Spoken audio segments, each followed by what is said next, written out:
तो जय हिंद आप सभी को। जैसे कि आप सभी लोग देख ही रहे होंगे कि रसिया यूक्रेन का जो युद्ध है उसे 8 महीने से भी ज्यादा का समय हो चुका है और साथ ही देखने को ये भी मिल रहा है कि विश्व के कई देश दो गुटों में बंध गए हैं। ऐसी स्थिति तभी बनती है जबकि वर्ल्ड वॉर होने वाला रहता है। तो क्या ये भी वर्ल्ड वॉर की स्थिति है? क्या तृतीय विश्व युद्ध होने वाला है? कहां से इस युद्ध की शुरुआत हुई और ये युद्ध कहां तक जाने वाला है, अपन लोग इस वीडियो में सब कुछ समझेंगे।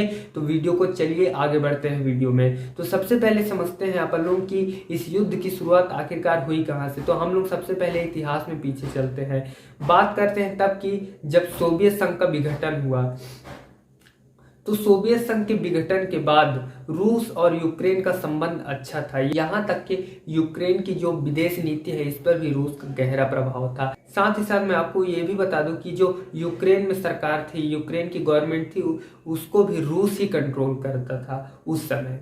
तो इसी कारण से यूक्रेनी लोगों को ये लग रहा था कि रूस के शासन के कारण ही यूक्रेन की अर्थव्यवस्था बिगड़ रही है, यहाँ महंगाई बढ़ रही है और साथ ही ये भी देखने को मिल रहा था कि रूसी अल्पसंख्यक लोग यूक्रेनी बहुसंख्यक लोगों पर शासन कर रहे थे, उन्हें दबा रहे थे।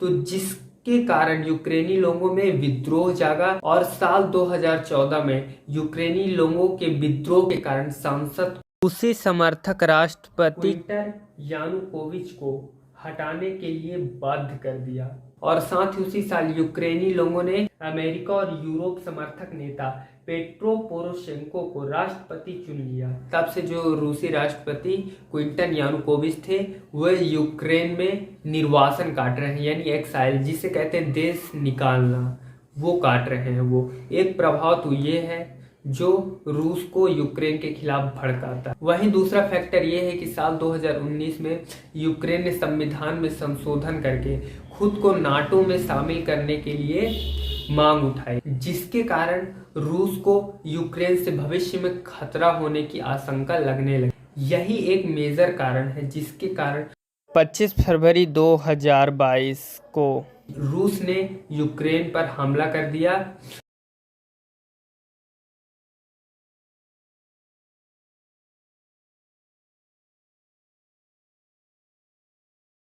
राष्ट्रपति व्लादिमीर पुतिन का मानना यह था कि इस युद्ध को वो 2 से 3 दिन में ही जीत जाएगा और साथ ही यूक्रेन को दबा लेगा। लेकिन यूक्रेन ने भी संघर्ष किया और साथ ही आज वो समय आ गया है कि जिस समय यूक्रेन के साथ अमेरिका समेत यूरोप के कई देश हैं और उसकी सैन्य सहायता से मदद कर ही रहे हैं, साथ ही उसे हथियार भी दे रहे हैं, जिसके कारण उसने रूस पर दबाव बना दिया है। रूस से अपने कुछ हिस्से को वापस ले लिया है जो रूस के पास कब्जे में थे और साथ ही रूस को 3 लाख से ज्यादा सैनिक बुलाने पड़ रहे हैं वहां पर। उसने इतना दबाव उस पर बना दिया है और साथ ही रूस से यह खबर भी सामने आ रही है कि वहां के लोगों को जबरदस्ती सेना में भर्ती किया जा रहा है, जिसके कारण वहां के लोग रूस छोड़कर जा रहे हैं। कई लोग तो अपने आप को फिजिकली चोट पहुंचा रहे हैं जिससे कि उन्हें सेना में शामिल ना होना पड़े। लोग पहले ये समझते हैं कि यूक्रेन नाटो में आखिरकार शामिल होना क्यों चाहते हैं। तो इसका एक बड़ा रीजन ये है कि उसे लगता है कि नाटो में शामिल होने से उसकी जो अर्थव्यवस्था है वो सुधर जाएगी और कई देशों का उसे प्रोटेक्शन मिलेगा, उसे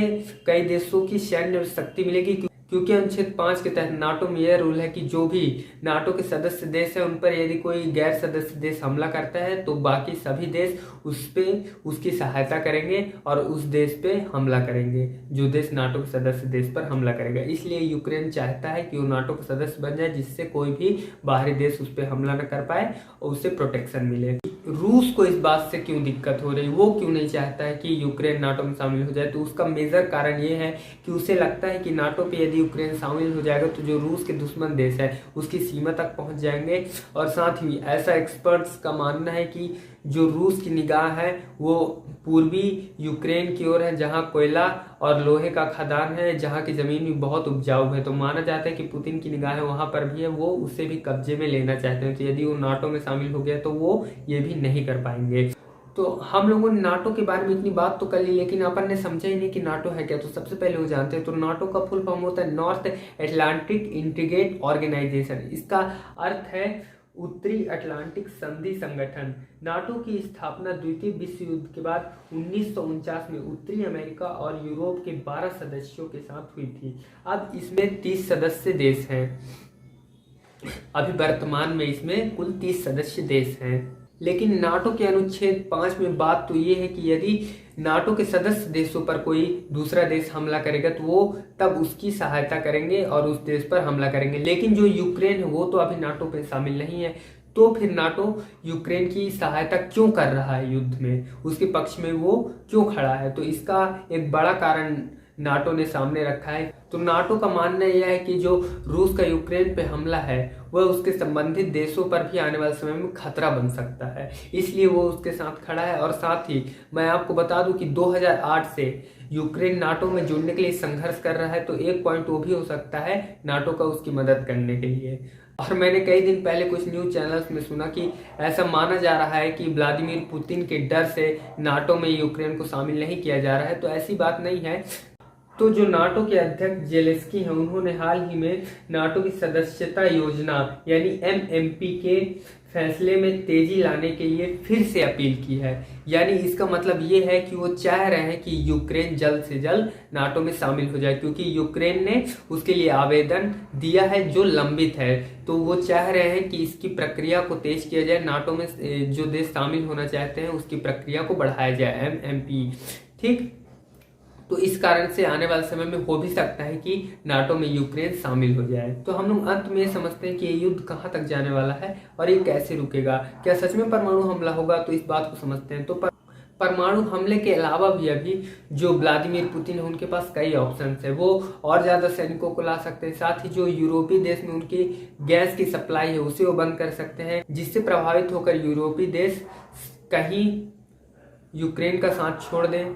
और साथ ही उनके पास एक ऑप्शन ये एनर्जी और सिविल इंफ्रास्ट्रक्चर को भी टारगेट कर सकते हैं, उसे भी वो ध्वस्त कर सकते हैं। जहां तक परमाणु हमले की बात है तो उन्हें भी ये बात पता ही होगी कि ये बहुत ज़्यादा खतरनाक हो सकता है, और ये जहां तक अभी जो विश्व संगठित देश है ये उन पर दबाव बनाएंगे और वो परमाणु हमला नहीं कर पाएंगे। परमाणु हमला बहुत दूर की बात है, वो होना लगभग नहीं ही हो सकता है। और बात करें कि युद्ध कब खत्म होगा, तो ये युद्ध खत्म होने के तो अभी जल्द में कोई आसार दिख नहीं रहे हैं, कोई ऐसा ठोस प्रमाण नहीं कि युद्ध इस दिन तक खत्म ही हो जाएगा। लेकिन कुछ फैक्टर्स हैं, जैसे कि एक सिक्योरिटी एक्सपर्ट है एमा एसफोर्ड करके, उन्होंने कहा है ये युद्ध का परिणाम ऐसा होने वाला है कि ना रसिया पूरे यूक्रेन पर कब्जा कर लेगा और ना ही यूक्रेन रसिया से अपने पूरी जगह को छुड़ा पाएगा। तो ये युद्ध कहीं ऐसी जगह पे जाके रुकेगा जहां कोई ना कोई एक दूसरे से हार मान लेगा और लास्ट में समझौते की स्थिति पे जाके युद्ध रुकना चाहिए।